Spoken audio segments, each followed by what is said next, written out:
Good evening student, मैं विनय sir एक बार फिर आपका नॉलेज लाइन चैनल के माध्यम से स्वागत करता हूं। आज मैं अधिगम का सिद्धांत जो चैप्टर पिछले वीडियो में पढ़ाया हूं उसका क्वेश्चन बताने का काम कर रहा हूं। आप लोग इसको ध्यान से सुनेंगे। हाँ, अगले दिन से मैं खुद आऊँगा बोर्ड पे पढ़ाने, तो आप लोग पहले क्वेश्चन देख लें। पहला क्वेश्चन है, अनुभव द्वारा व्यवहार में होने वाले परिवर्तन को क्या कहते हैं? सीखना, अधिगम, दोनों, इनमें से कोई नहीं, है ना। तो सीखना कोई अधिगम कहते हैं, तो मतलब एक और दो दोनों, सीखना भी कहते हैं, अधिगम भी कहते हैं। दूसरा क्वेश्चन, निम्नलिखित में कौन सा कथन सही है? अधिगम जन्मजात होता है, अभ्यास और प्रशिक्षण के जरिए किसी कार्य में निपुणता प्राप्त की जाती है। तीसरा, सीखने के द्वारा बालकों के व्यवहार में परिवर्तन नहीं होता है। उपरोक्त सभी। आंसर आना चाहिए सेकंड ऑप्शन, अभ्यास और प्रशिक्षण के जरिए किसी कार्य में निपुणता प्राप्त की जाती है। तीसरा क्वेश्चन, निम्नलिखित में कौन सा नियम थॉर्नडाइक के द्वारा दिए गए अधिगम के नियम से संबंधित है? अभ्यास का नियम, प्रभाव का नियम, तत्परता का नियम। आंसर आना चाहिए इसका तीनों नियम थॉर्नडाइक के द्वारा दिया गया है। अगला क्वेश्चन है, मैं पिछला वीडियो में इसका चैप्टर पढ़ाया हूं, उसको भी आप लोग देखेंगे। अगला क्वेश्चन है, शिक्षा ग्रहण करने वाला जब करके सीखता है तो वह उसके अस्थायी ज्ञान में शामिल हो जाता है। यह सिद्धांत कौन सा है ना? क्रियाशीलता का सिद्धांत, प्रेरणा का सिद्धांत, रुचि का सिद्धांत, नियोजन का सिद्धांत। आंसर आना चाहिए क्रियाशीलता का सिद्धांत। निम्नलिखित में से किसका संबंध आवृत्ति के सिद्धांत से है? पहला ऑप्शन, यह शिक्षण को अस्थायी बनाने में लाभकारी होता है। विषय वस्तु की एक निश्चित अंतराल में आवृत्ति होना चाहिए, और इसमें है एक दो दोनों। आंसर आना चाहिए एक दो दोनों आवृत्ति के सिद्धांत से संबंधित है। अगला क्वेश्चन है, एनसीएफ 2005 के तहत कक्षा 3 से 5 तक के पर्यावरण अध्ययन की विषय वस्तु को 6 भाग में विभक्त किया गया। इसमें क्या क्या शामिल किया गया? परिवार, मित्र, भोजन, जल, आवास, यात्रा। तो आंसर आना चाहिए सभी को एनसीएफ 2005 में शामिल किया गया है। अगला क्वेश्चन, निम्नलिखित में से किसका संबंध अभिप्रेरणा के सिद्धांत से? पहला, नैतिक, चारित्रिक एवं सांस्कृतिक मूल्यों का विकास। दूसरा, शिक्षार्थी को आंतरिक बल प्रदान करती है। तीसरा, अधिगम के प्रति रुचि।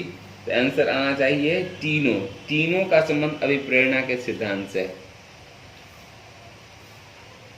अगला क्वेश्चन, उत्तेजना अनुक्रिया का सिद्धांत किसने दिया? अनुक्रिया का सिद्धांत किसने दिया? पहला है पावलोव, दूसरा है थॉर्नडाइक, तीसरा है स्किनर, चौथा है कोहलर। आंसर आना चाहिए पावलोव, है ना। अगला क्वेश्चन, सूत्र का सिद्धांत किसने दिया? सूत्र का सिद्धांत किसने दिया?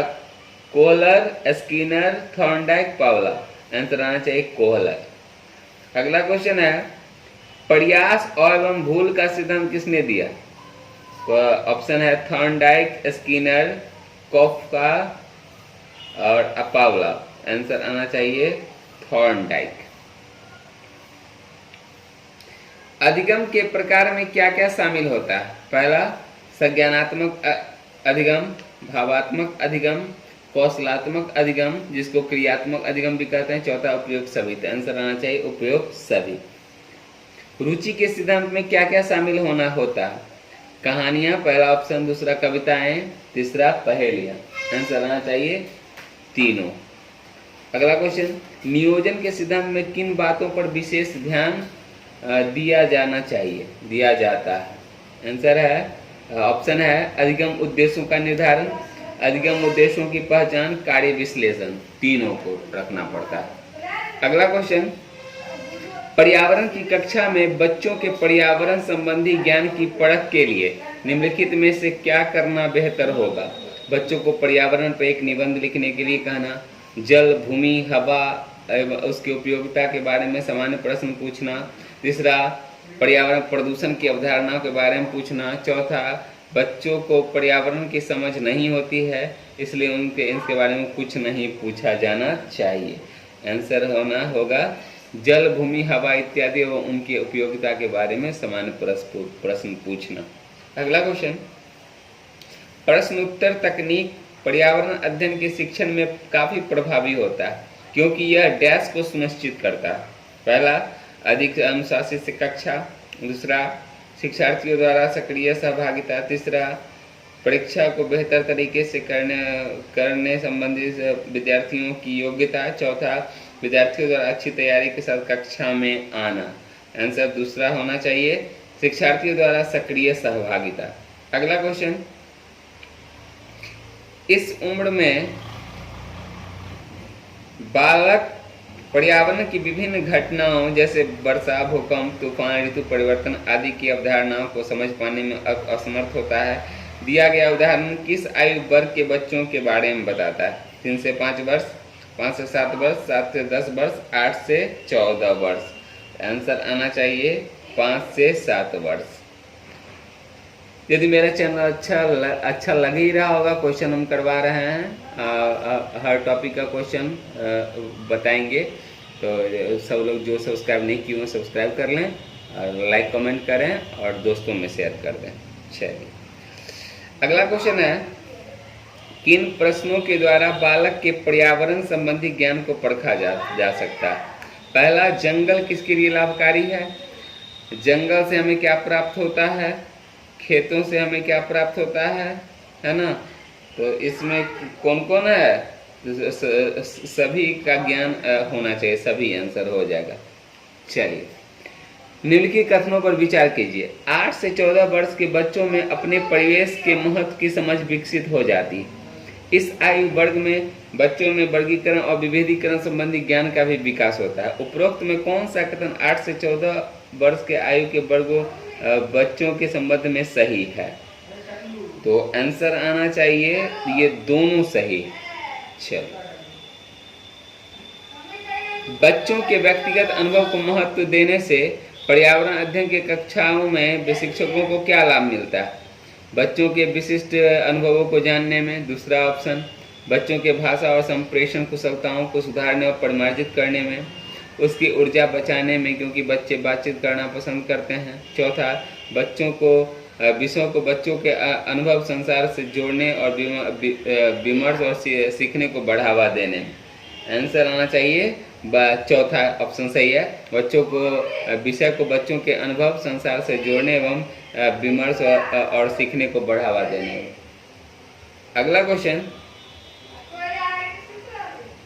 पर्यावरण अध्ययन की कक्षा में बच्चों के व्यक्तिगत अनुभवों को महत्व देना शिक्षक को लाभ पहुंचाता है। पहला, ये सीटेट में पूछा गया है शायद 2011 में। बच्चों में विषय में बच्चों के अनुभव संसार को जोड़ने और विमर्श और सीखने को बढ़ावा देने में। दूसरा, उसकी ऊर्जा बचाने में क्योंकि बच्चे बातचीत करना पसंद करते हैं। तीसरा, बच्चों के विशिष्ट अनुभवों को जानने में। चौथा, बच्चों की भाषा और संप्रेषण कुशलताओं को सुधारने और परिमार्जित करने में। आंसर पहला होना चाहिए, विषय में बच्चों के अनुभव संसार से जोड़ने और विमर्श व सीखने को बढ़ावा देने में। दूसरा क्वेश्चन, एक कक्षा में औसत से कम वाले 4 विद्यार्थी हैं। उन्हें अन्य विद्यार्थी के समान लाने के लिए निम्नलिखित में से कौन सी व्यूह रचना सबसे प्रभावी होगा? पहला, उन्हें अगली पंक्ति में बिछाना और उनके काम का लगातार पर्यवेक्षण करना। दूसरा, उनके अधिगम के कमजोर क्षेत्र की पहचान करना और उनके अनुसार सुधारात्मक उपाय उपलब्ध कराना। तीसरा, यह सुनिश्चित करना कि वे नियमित रूप से विद्यालय आएं। और चौथा, उन्हें घर पर करने के लिए अतिरिक्त दत्त कार्य देना। तो आंसर आना चाहिए उनके अधिगम के कमजोर क्षेत्र की पहचान करना और उसके अनुसार सुधारात्मक उपाय उपलब्ध कराना। अगला क्वेश्चन, डिस्लेक्सिया मुख्यतः डैश की समस्या के साथ संबंधित है? बोलने और सुनने। दूसरा, पढ़ने। तीसरा, सुनने। चौथा, बोलने। आंसर आना चाहिए पढ़ने। चलिए अगला क्वेश्चन है, पर्यावरण अध्ययन में एक अच्छे दत्त कार्य का मुख्य लक्ष्य होना चाहिए। पहला, अधिगम विस्तार के अवसर उपलब्ध कराना। दूसरा, प्रभावी अधिगम के लिए पाठ को दोहराना। तीसरा समय का बेहतर उपयोग सुनिश्चित करना। चौथा, शिक्षार्थियों को अनुशासन में बनाए रखना। आंसर आना चाहिए अधिगम विस्तार के अवसर उपलब्ध कराना। अगला क्वेश्चन, कक्षा 5 की एनसीईआरटी की पर्यावरण अध्ययन के पाठ्य पुस्तिका में प्रत्येक पाठ के अंत में एक खंड को शामिल किया गया है। हम क्या समझे? यह सुझाव दिया गया है कि इस खंड में शामिल प्रश्नों का उत्तर का सही या गलत रूप में आकलन नहीं किया जाएगा। यह परिवर्तन इसलिए किया गया है क्योंकि पहला, यह आकलन में विषय निष्ठता को कम करता है। दूसरा, इस स्तर पर बच्चे सही उत्तर नहीं लिख सकते। तीसरा, यह आकलन में शिक्षकों की सुविधा बढ़ाता है। चौथा, यह जानने में शिक्षक की सहायता करता है कि बच्चे कैसे सीख रहे हैं। आंसर आना चाहिए चौथा, यह जानने में शिक्षक की सहायता करता है कि बच्चे कैसे सीख रहे हैं। अगला क्वेश्चन, पर्यावरण अध्ययन की पाठ्य पुस्तक में विभिन्न प्रकरणों में एक खंड करके देखो को शामिल किया गया है, जिसका उद्देश्य है पहला, घर में शिक्षार्थियों को व्यस्त रखना। दूसरा, प्रत्यक्ष हस्तपरक अनुभव उपलब्ध कराना। तीसरा, परीक्षा में निष्पादन को सुधारना। चौथा, वैज्ञानिक शब्दावली की परिभाषाएं सीखना। आंसर आना चाहिए दूसरा, प्रत्यक्ष हस्तपरक अनुभव उपलब्ध कराना। अगला क्वेश्चन, सामाजिक अध्ययन के संदर्भ में पर्यावरण अध्ययन पढ़ने का निम्नलिखित में से कौन सा उद्देश्य नहीं है? सीटेट 2013 में पूछा गया। इससे पहला ऑप्शन, इससे बच्चों को मुख्य शब्दावली की सही परिभाषा याद करने योग्य बनाना चाहिए। दूसरा, इससे शिक्षार्थियों को विद्यमान विचारों और अभ्यासों को प्रश्न करने के योग्य बनाना चाहिए। तीसरा, इससे बच्चों को समाज के एक जिम्मेदार सदस्य के रूप में बढ़ने के योग्य बनाना चाहिए। चौथा, इससे बच्चों को संस्कृति अभ्यासों में विविधता का सम्मान करने योग्य बनाना चाहिए। अगला इसका है पहला आंसर सही है, इसे बच्चों को मुख्य शब्दावली की सही परिभाषा याद करने योग्य बनाना चाहिए। अगला क्वेश्चन, ईवीएस कक्षा में सामाजिक असमानताओं पर अधिक बल देने के लिए निम्नलिखित में से कौन सा अधिक अनुभव अधिगम प्रभावी अधिगम अनुभव होगा? पहला, संबंधित मामलों और वीडियो फिल्म बनाना। दूसरा, संबंधित मामलों पर विशिष्ट भाषण आयोजित करना। तीसरा, संबंधित मामलों में क्विज प्रतियोगिता का संचालन। चौथा, विद्यार्थियों से समूह परियोजनाओं का भार अपने ऊपर लेने के लिए कहना। आंसर आना चाहिए चौथा, विद्यार्थियों को समूह परियोजनाओं का भार अपने ऊपर लेने के लिए कहना। अगला क्वेश्चन, कक्षा 5 की पर्यावरण अध्ययन की पाठ्य पुस्तक के एक पाठ में सर्वेक्षण और लेखन पर एक भाग का मुख्य उद्देश्य है। पहला, शिक्षार्थी की समान जानकारी का आकलन करना, सीटेट 2014 में पूछा गया। दूसरा, शिक्षार्थियों को अवसर उपलब्ध कराना कि वे चीज़ों को खोजें और सीखें। तीसरा, विद्यार्थी की आधारभूत अवधारणाओं को सीखने और शिक्षार्थियों की मदद करना। चौथा, शिक्षार्थियों के व्यवहारिक कौशलों में सुधार करना। आंसर आना चाहिए दूसरा, शिक्षार्थियों को अवसर उपलब्ध कराना कि वे चीज़ों को खोजें और सीखें। अगला क्वेश्चन, खेल जो हम खेलते हैं प्रकरण के शिक्षण में शिक्षार्थियों की अधिगम भागीदारिता के लिए निम्नलिखित में कौन सी शिक्षण युक्ति अधिक प्रभावी होगा? पहला, शिक्षार्थियों को खेल के मैदान में ले जाना और उन्हें अलग अलग दिनों में अलग अलग खेल दिखाना। दूसरा, विभिन्न खेल के खेल कार्ड बनाना, उन्हें शिक्षार्थियों को दिखाना। तीसरा, शिक्षार्थियों को भीतर और बाहर खेले जाने वाले विभिन्न खेल के नाम याद करने के लिए कहना। चौथा, शिक्षार्थी को टेलीविजन पर खेल संबंधी कार्यक्रमों को देखने और उस पर आधारित समान परियोजना कार्य बनाने के लिए कहना। आंसर आना चाहिए शिक्षार्थियों को खेल के मैदान में ले जाना और उन्हें अलग अलग दिनों में अलग अलग खेल खिलाना। अगला क्वेश्चन, पर्यावरण अध्ययन शिक्षण के संदर्भ में राष्ट्रीय पाठचर्या की रूपरेखा एनसीएफ 2005 निम्नलिखित में किसे प्रस्तावित नहीं करती है? पहला, बच्चों के अनुभवों और संदर्भों को जोड़ना, बच्चों के अनुभवों और संदर्भों से जोड़ना। दूसरा, हस्तपरक क्रियाकलाप। तीसरा, तकनीकी शब्दावली से परिचित कराना। चौथा, विषयानुसार उपागम। आंसर आना चाहिए तीसरा, तकनीकी शब्दावली से परिचित कराना। अगला क्वेश्चन, पर्यावरण अध्ययन के शिक्षण अधिगम में सर्वेक्षण का उद्देश्य है। पहला, समुदाय के साथ अन्योन्य क्रिया का अवसर देना। दूसरा, बच्चों को विभिन्न लोगों के प्रति संवेदनशील बनाना। तीसरा, सूचना को प्रत्यक्ष प्राप्त करने का अवसर प्रदान करना। चौथा, आकलन के एक अवसर के रूप में इसका उपयोग करना। आंसर आना चाहिए तीसरा, मतलब ए बी सी तीनों सही है, चौथा गलत है, जिसमें है आकलन के एक अवसर के रूप में इनका उपयोग करना, ये गलत है, बाकी तीनों सही। अगला क्वेश्चन, कक्षा 4 की अध्यापिका माहिका कहती है उसके विद्यार्थी आसपास के पौधों का अवलोकन करें। सार्थक अधिगम के लिए उसे बच्चों को क्या करने के लिए प्रोत्साहित करना चाहिए? पहला, 2015 सीटेट में पूछा गया, यह समझना कि पौधे भी सजीव होते हैं। दूसरा, यह समझना कि पौधे हमारे लिए उपयोगी होते हैं। तीसरा, अधिक पौधों के नाम लिखना। चौथा, इनकी ऊंचाई, पत्ती, गंध एवं उगने के स्थान में अंतर का अवलोकन करना। आंसर आना चाहिए चौथा, इनकी ऊंचाई, पत्तियों, गंध और उगने के स्थानों में अंतर का अवलोकन करना।